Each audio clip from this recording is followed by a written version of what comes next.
आणि मुंबई शहर आणि उपनगरांमध्ये मोठ्या प्रमाणावर सुरू असलेल्या बांधकामांमध्ये प्रदूषणामध्येच मोठी भर पडत नाहीये, तर नागरिकांना सुद्धा याचा त्रास सहन करावा लागतोय आणि त्यामुळे बांधकामांच्या वेळेमध्ये कपात करा अशी मागणी आता भाजपनं लावून धरली आहे। या संदर्भात मुंबई महापालिका सभागृहात ठराव करून जो राज्य सरकारच्या मंजुरीसाठी सादर करणार आहे।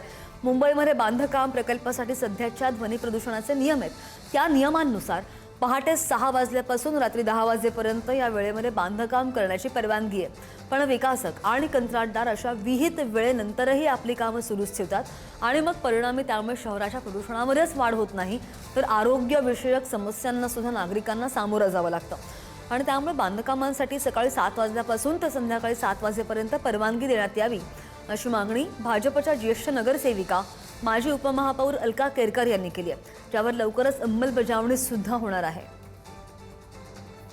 शिकूया AI ची क्रांती, चला करूया MSCIT।